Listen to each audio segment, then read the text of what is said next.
I struggled with alcohol and substance abuse for about 2.5 years, and I've learned a lot from that. I've been clean and sober and done with that for about 3 years.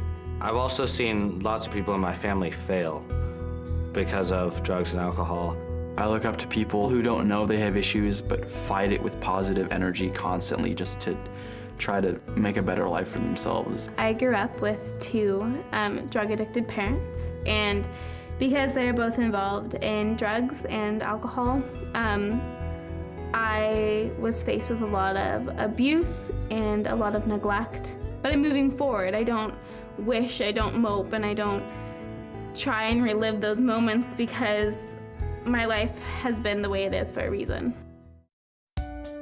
When I think about influence, it's something that affects you positively or negatively. I just think of it as kind of a line. You're either above it or you're under it.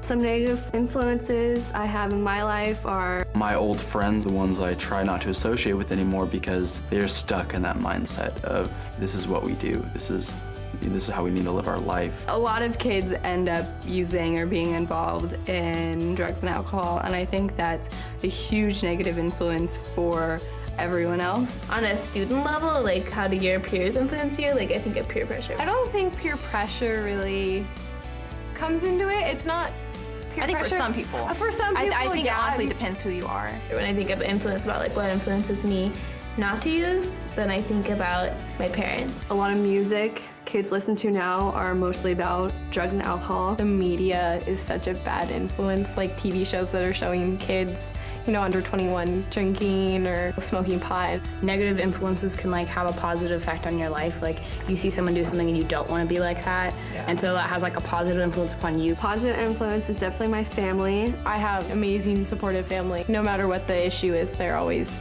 really looking out for the positive path. The volunteer work that I do. I want to be that role model for my younger siblings who honestly haven't seen that much positive influence in their life. My dad is a reformed alcoholic, and so he has a lot of stories from the past about the uses of drugs and alcohol and how it affected his life. Just hearing the stories or family, friends, and just knowing how damaging those circumstances are. As long as I stay busy, as long as I stay occupied and I'm with people that care about me and I'm making something happen, I'm involving myself in stuff that makes me happy. I have more positive influences in my life than to let the negative ones affect me.